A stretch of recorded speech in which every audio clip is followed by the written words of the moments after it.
Begitu mendengar kalimat tersebut saat meneteskan air mata. Dan kalimat pertama yang keluar dari lisan Sa'ad bin Rabi, saya ulang-ulangin kisah ini, saya baca sampai tidak sengaja netesin air mata.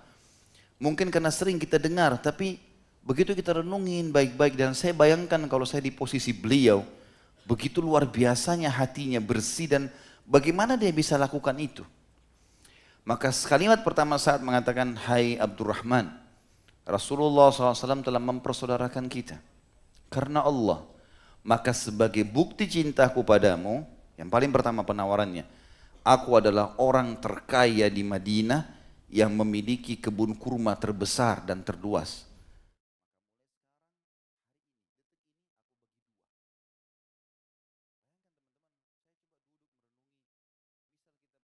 Sahabat yang kita bahas ini adalah tokoh yang luar biasa bernama Sa'ad bin Rabi Al-Khazraji Al-Ansari radhiyallahu anhu. Sahabat Nabi yang mulia yang sangat menonjol di poin ukhuwahnya, persaudaraannya sesama muslim yang mungkin tidak akan pernah terjadi, mungkin tidak akan pernah terjadi bagi setiap muslim sampai menjelang hari kiamat nanti. Karena di zaman sahabat saja, walaupun diketahui kisahnya beliau, belum pernah dinukil kepada kita, ada sahabat yang lain melakukan hal yang sama. Karena simbol ukhuwah, persaudaraan dalam Islam ini luar biasa dari Sa'ad bin Rabi' radhiyallahu anhu, sebagaimana nanti akan kita dengarkan kisahnya. Tentu ada dua hal yang menonjol, yang masalah ukhuwah Islami dan juga beliau mati syahid dan mencintai jihad. Tapi jihad ini umumnya banyak sahabat yang mengerjakan. Tapi dalam ukhuwah dan pengorbanan dalam ukhuwah dan keikhlasan ini yang luar biasa. Sa'ad bin Rabi ini, saudaraku seiman, adalah seorang tokoh Khazraj. Awal mula dia menjadi tokoh masyarakat di situ gara-gara ayahnya Rabi melihat orang-orang Yahudi suka menghina orang-orang Arab di Madinah.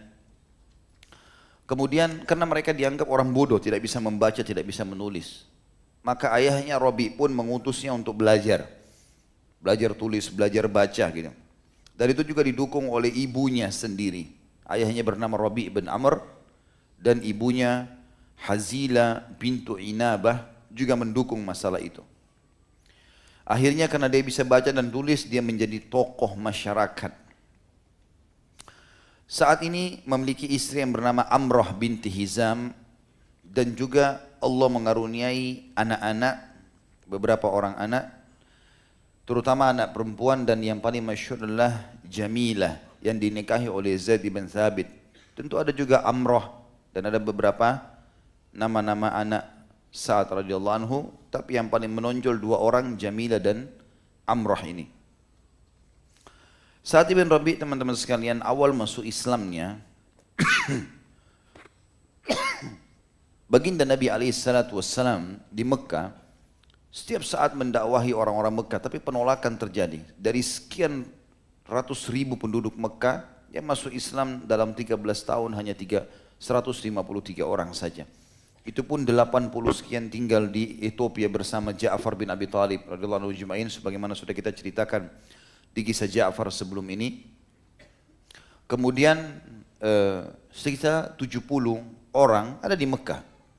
Maka Nabi SAW coba mengekspansi dakwanya. Di antara yang Nabi SAW lakukan adalah memaksimalkan dakwah di musim haji. Tepatnya pada saat itu di wilayah Aqabah, sekarang ada dikenal dengan Jumrah Aqabah, melontar Aqabah. Jemaah haji paling banyak berkumpul di Jumrah Aqabah karena dari bagian jumrah ini yang paling banyak dilontari batu sunnah dari Nabi Ibrahim AS sampai Nabi Muhammad AS adalah Jumrah Aqabah. Karena di hari pertama, hari Nahar, hari Idul Adha, kaum muslimin diperintahkan Jumrah Aqabah. Kemudian di hari Tasyrik 11, 12, 13 juga dianjurkan melontar Aqabah, Wusta dan Sugra. Tapi Aqabah kena juga 3 hari tersebut. Berarti Aqabah salah satu jumrah atau satu-satunya jumrah dari 3 jumrah tersebut yang 4 kali kaum muslimin atau orang haji sedang melontar batu. Nabi SAW sering menunggu di Aqabah sampai akhirnya bertemu dengan beberapa orang dari Madinah. Lalu Nabi SAW bertanya, dari mana kalian? Mereka bilang, kami dari Madinah. Dari suku mana tepatnya? Kata mereka, dari Khazraj. Khazraj salah satu dari dua suku yang akan nanti diberikan julukan setelah Islam Ansar. Khazraj dan Aus. Ya. Ini dari suku Khazraj. Maka Nabi SAW mengatakan, sekutu Yahudi. Karena memang mereka bersekutu sama orang-orang Yahudi di Madinah. Kata mereka benar. Kata Nabi SAW, maukah kalian duduk sebentar mendengarkan dari aku? Apa yang aku miliki? Maka mereka mengatakan, baiklah. Maka Nabi SAW membacakan ayat-ayat Al-Quran, menjelaskan tentang masalah Islam. Berapa waktu? Allahu a'lam. Tapi yang dijelaskan Nabi SAW duduk menjelaskan ayat-ayat Al-Quran dan Islam kepada mereka. Sampai akhirnya sebelum mereka bubar dari majlis Nabi SAW, mereka sempat mengatakan, wahai Khazraj, satu sama lain berkata, kalian tahu orang-orang Yahudi di Madinah telah menceritakan akan keluar Nabi terakhir. Dan ini adalah hari-hari keluarnya. Ciri-cirinya termasuk keluar dari wilayah Mekah. Dan orang-orang Yahudi sudah sering mengancam kita, mengatakan kalau nanti Nabi itu keluar, dia akan hijrah ke kota Madinah ini dan kami termasuk orang yang beriman padanya. Dan kalau kami sudah beriman, kami akan membunuh kalian, hai kaum Khazraj dan Auf, sebagaimana sebagaimana terjadi perang antara Ad dan Iram. Artinya pembantaian massal. Maka mereka bilang, inilah Nabi yang dimaksudkan. Sebelum Yahudi mendahului kita, kita masuk Islam dulu. Maka mereka pun mengikrarkan syahadat pada saat itu di hadapan Nabi SAW. Setelah itu, tahun berikutnya, setelah 1 tahun, Nabi SAW ditemui oleh 12 orang Ansar.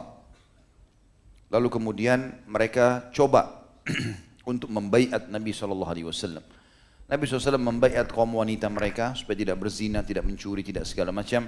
Membaiat kaum laki-laki agar mereka tidak membuat kemusyrikan dan berpegang teguh pada agama.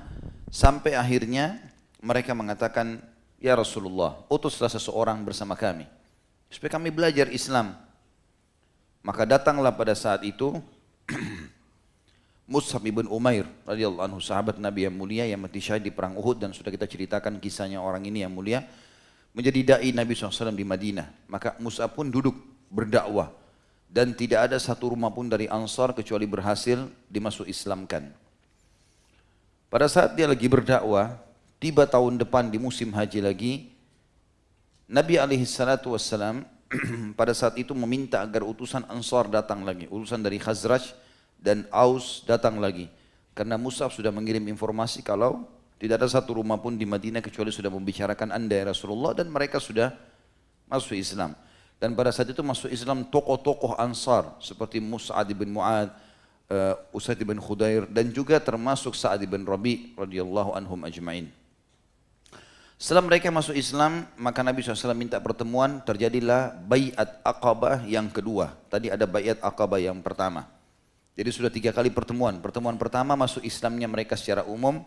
Tahun depannya datang Bai'at Aqabah pertama. Bai'at artinya janji setia. Mereka menyebutkan kalau mereka tidak akan meninggalkan Islam, mereka akan patuh dengan perintah-perintah Allah, meninggalkan larangannya. Bai'at yang kedua termasuk yang datang adalah Sa'ad bin Rabi' radhiyallahu anhu ajma'in, tokoh kita ini. Bertemulah dia dengan Nabi SAW dan dia sangat rindu ingin melihat Nabi SAW. Dan begitu melihat, dan katakan dalam banyak buku masuklah cinta dalam hatinya, dan dia sudah bertekad untuk menjalankan semua perintah Nabi SAW tanpa memilah-milahnya, dan dia sudah berazam untuk mengerjakan ibadah yang sedang diperintahkan itu, menjadi orang yang maksimal atau orang yang nomor 1 dalam ibadah-ibadah itu. Setelah berpisah dengan Nabi SAW, tahun depannya Nabi SAW hijrah ke Madinah. Ada panggilan untuk hijrah. Perintah dari Allah Subhanahu Wa Taala, juga panggilan dari masyarakat Madinah untuk hijrah. Sebelum mereka bubar, Sa'ad bin Rabi', Sa'ad bin Mu'ad dari 12 orang utusan Ansar berkata, ya Rasulullah, berikanlah baiat pada kami. Kata Nabi SAW, saya membaiat kalian jangan membuat kemusyrikan, sholatlah, apalah, segala macam perintah agama diperintahkan. Kata mereka, bukan itu ya Rasulullah, buat diri anda, karena kami ingin anda datang kepada kami. Maka Nabi SAW mengatakan, kalian membelahku dan membela ajaran yang aku bawa ini, sebagaimana kalian membela diri kalian, istri-istri kalian dan anak-anak kalian, juga harta kalian. Maka mereka mengatakan, apa balasannya ya Rasulullah? Kalau seandainya kami lakukan, apa kami dapatkan? Kata Nabi SAW, surga. Maka serentak orang-orang Madinah pada saat itu termasuk Sa'ad bin Rabi' radhiyallahu anhu mengikrarkan mengatakan, kami sudah ridho ya Rasulullah. Kami setuju dengan itu. Bela anda melebihi diri kami, keluarga kami, harta kami, anak-anak kami. Dengan syarat kami dapat surga, kami sudah setuju ya Rasulullah. Maka dengan itu Nabi SAW sudah dinanti-nanti di Madinah. Pada saat Nabi SAW hijrah ke Madinah, ada banyak hal-hal yang terjadi.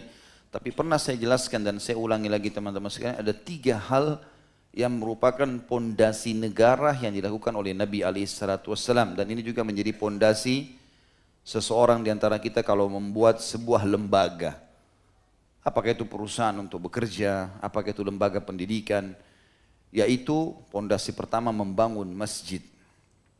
Di mana Nabi SAW membangun Masjid Quba dan juga Masjid Nabawi. 2 masjid sekaligus dibangun dalam satu kota yang kecil.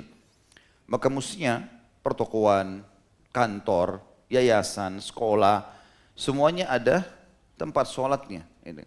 Bahkan Nabi SAW memiliki tempat sholat khusus di rumah beliau SAW, dan begitu juga dinukil dari para nabi-nabi sebelum beliau SAW, mereka punya tempat khusus untuk ibadah.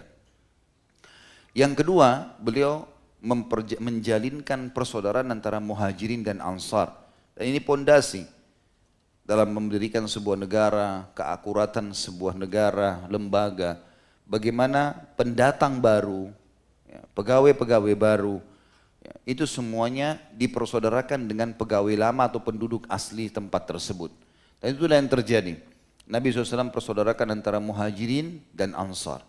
Kemudian yang ketiga menulis mu'ahadah atau kesepakatan kerjasama dengan orang-orang non-muslim, waktu itu orang-orang Yahudi, agar mereka sama-sama membela Madinah, tidak saling mengganggu dan seterusnya.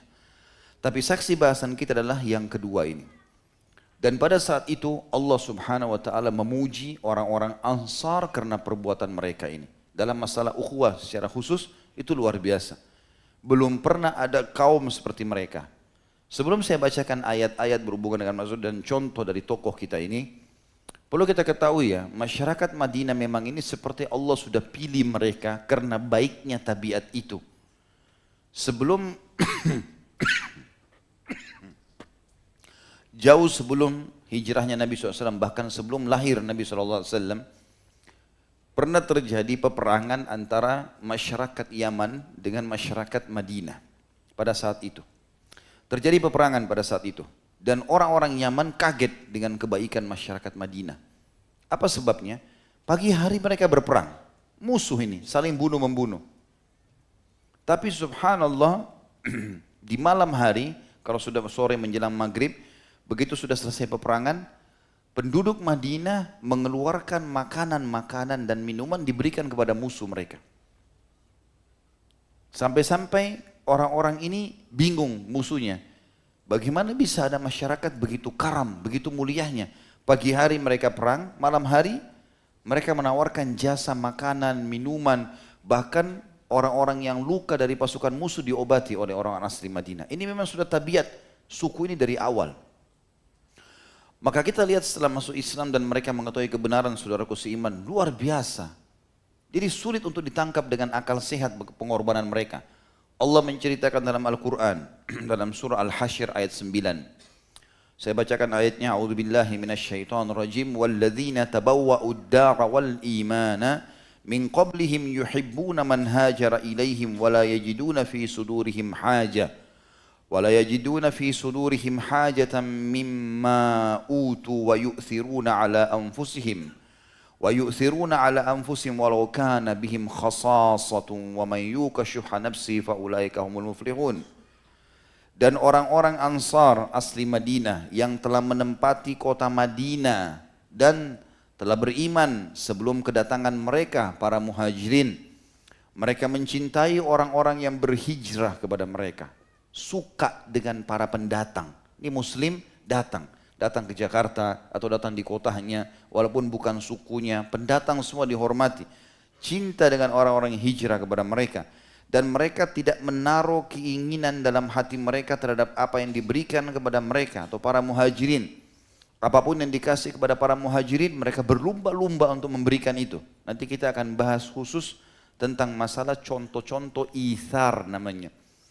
Bagaimana itharnya orang-orang Ansar, dan ithar artinya memaksakan diri untuk memberikan saudaranya muslim sesuatu apapun yang dibutuhkan walaupun dia sendiri butuh dengan itu. Maka Allah mengatakan, dan mereka mengutamakan muhajirin atas diri mereka sendiri.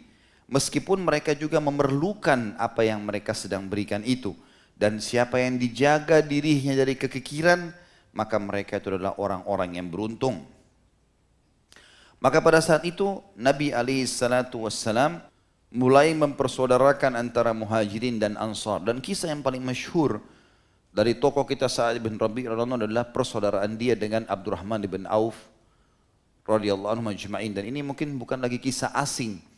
Hampir semua muslim kalau memang mempelajari tentang hijrah Nabi SAW tidak asing dengan kisah ini. Para alim ulama, para duat kaum muslimin, mereka pasti menyampaikan tentang kisah persaudaraan yang mulia. Banyak sahabat yang bersaudara, tapi yang paling menonjol diangkat kisah ini, Sa'ad bin Rabi' radhiyallahu anhu. Nabi SAW menunjuk kondisi para muhajirin, siapa di antara mereka yang tadinya kaya di Mekah, dipersaudarakan juga dengan orang kaya di Madinah. Maka di antaranya Abdurrahman bin Auf, orang kaya raya di Mekah. Luar biasa kekayaan di Mekah.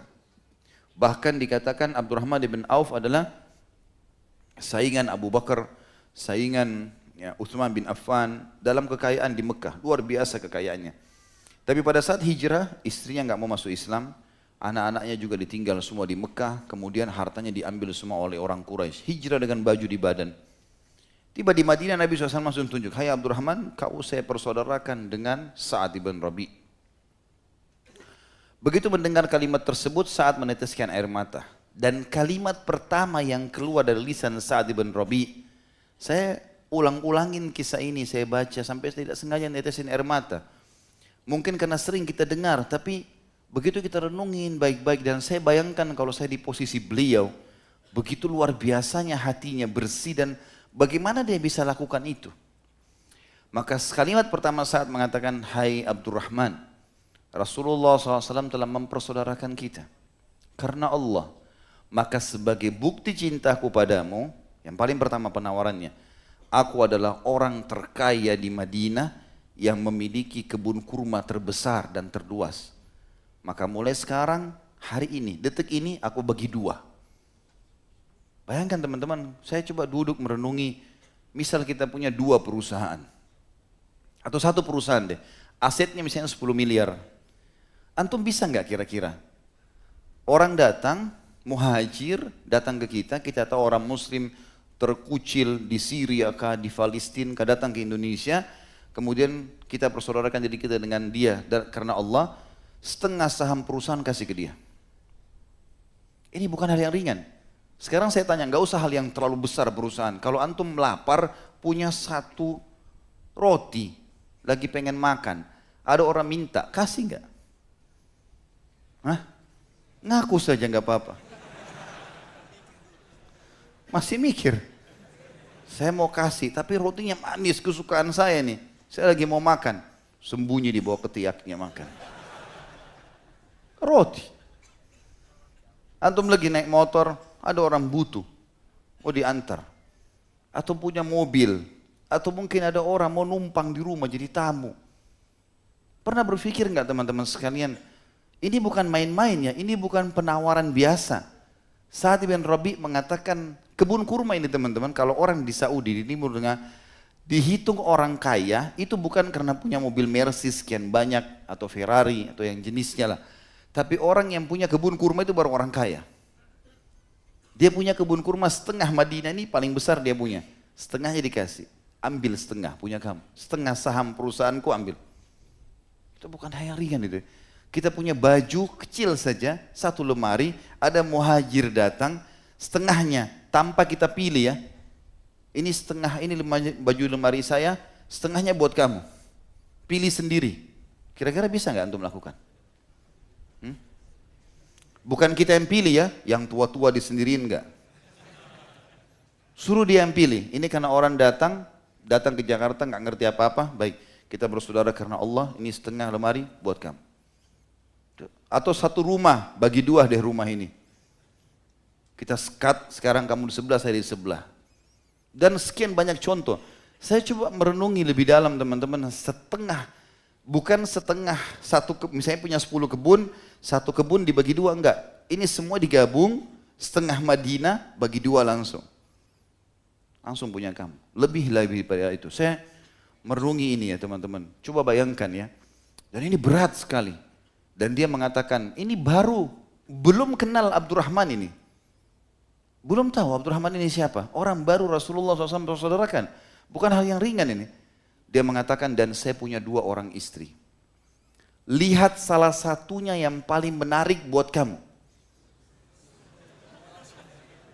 Bukan, sebentar ya, saya cari yang tua mana, saya ceraikan.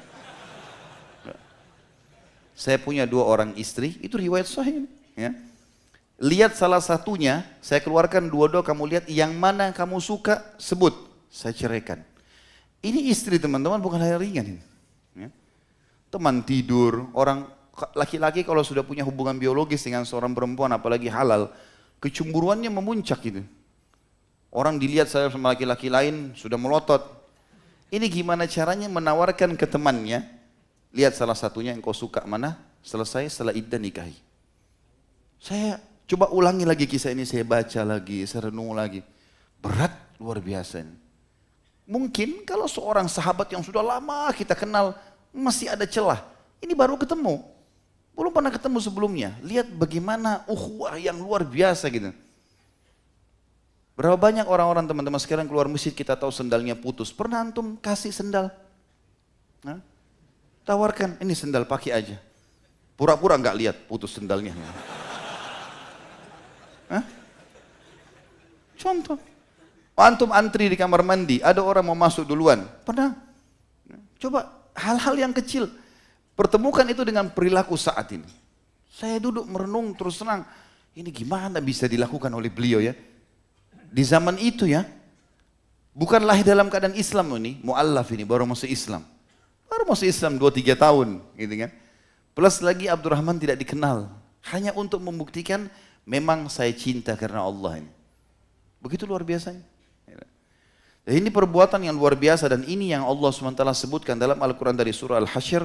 Wa yu'thiruna ala anfusihim walau kana bihim khasasa. Dan mereka mengorbankan diri mereka walaupun mereka butuh itu. Walaupun mereka butuh, sebagian ulama mengatakan, dan ini pendapat yang paling kuat, mengatakan bahwasanya saat serius dengan itu, bukan main-main, bukan cuma basa-basi. Ada kan orang begitu ya, gak apa-apa nginap di rumah saya, tapi dalam hatinya mudah-mudahan dia gak mau. Hah? Kan mungkin ada orang begitu mungkin ya. Atau ini pakai aja, oh mudah-mudahan dia gak mau nih ya, batal mudah-mudahan, apalah. Ini enggak, memang gak main-main, betul-betul luar biasa nih. Serius, Abdurrahman mau dikasih langsung. Selesai nih, diiklankan. Tapi Abdurrahman juga tentu orang-orang yang luar biasa imannya sebagaimana disebutkan oleh para ulama yang luar biasa. Dia bahkan mengatakan tentu saja ya tidak ada sesuatu yang lebih baik daripada saya mengucapkan semoga Allah memberkahi di hartamu dan keluargamu. Semoga makin banyak berkahnya, makin memuaskan kamu. Harta yang kamu kasih tadi, semoga Allah berkahi. Juga keluargamu, istrimu semoga lebih bahagia dengan kamu lagi. Aku tidak butuh keduanya. Tunjukkan saja pasar, saya mau dagang. Lalu saat memenuhi, ditunjukkan pasar. Dalam 2 minggu saja Abdurrahman bin Auf masuk pasar dagang. Tiba-tiba datang ke masjid Nabi SAW. Lalu kemudian udah pakai baju bagus dan ada warna kekuning-kuningan. Di zaman itu minyak wangi yang wangi itu warnanya kuning. Gitu kan? Warna kekuning-kuningan. Maka pada saat itu, ya, Nabi SAW lihat ini biasanya tanda orang baru menikah. Kata Nabi SAW, wahai Abdurrahman, apa yang terjadi denganmu? Dia mengatakan, aku sudah menikahi seorang wanita Ansar ya Rasulullah. Kata Nabi SAW, apa yang kau kasih sebagai maharnya? Dia bilang emas, ukurannya seperti biji kurma. Kata Nabi SAW, aulim walau bisyat, iklankan walaupun hanya dengan seekor kambing saja. Tapi kita bisa lihat di sini bagaimana luar biasa perbuatan saat. Dan ternyata ini, walaupun saat yang paling menonjol, Juga ini menyebar di seluruh Ansar. Hampir seluruh Ansar sama. Bahkan mereka teman-teman sekalian di Madinah, mereka seperti saling berlomba. Ini kalau ada orang muhajir, ditawarkan ke rumah. Ternyata ada 3 orang yang ditawarkan. Kamu tinggal di rumah saya. Ini bukan bertamu 2-3 hari ya.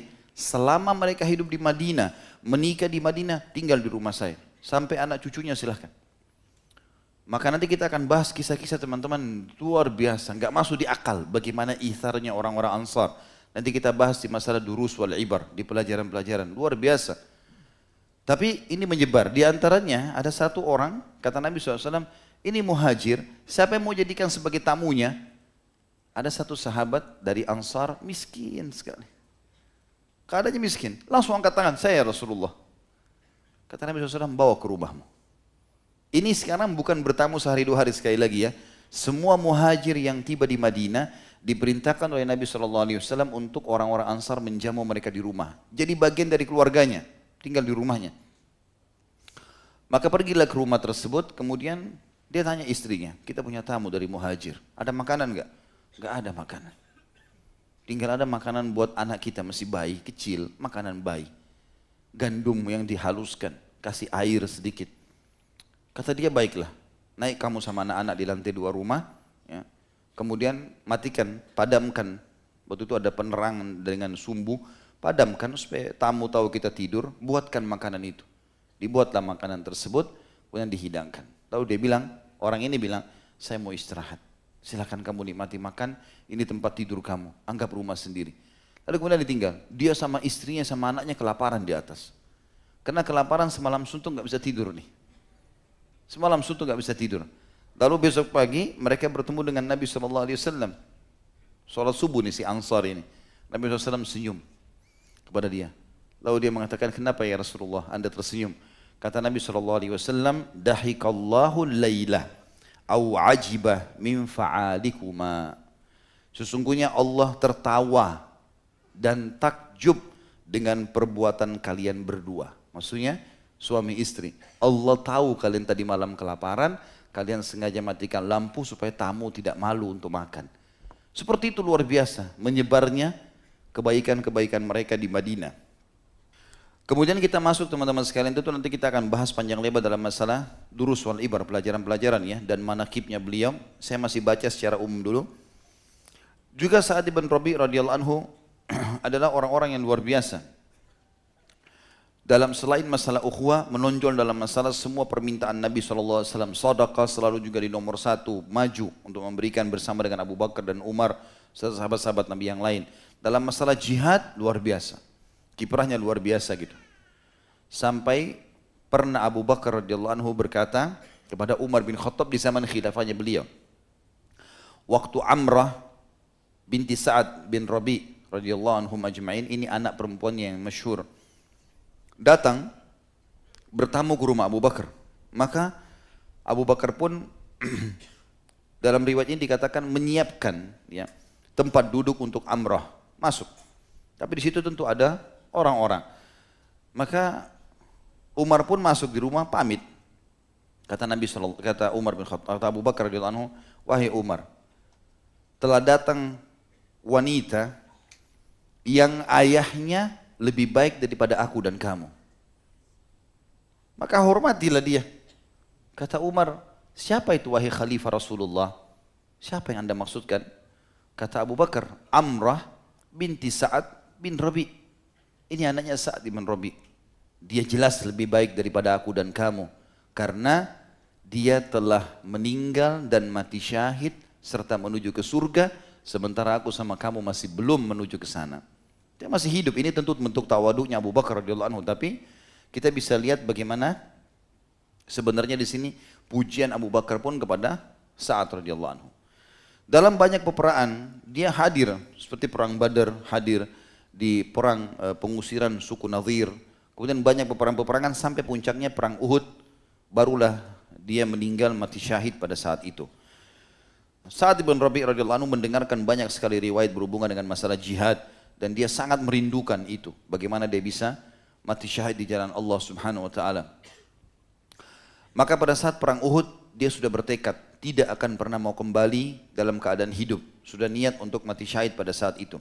Dan Allah Subhanahu wa taala mengabulkan setelah dia membunuh seorang kafir bernama Rifa'ah bin Abi Rifa'ah, maka dia pun akhirnya sempat diserang dan dikeroyoki oleh rame-rame orang-orang Quraisy sampai tidak tertinggal satupun sisi di tubuhnya kecuali sudah ada sabetan pedang.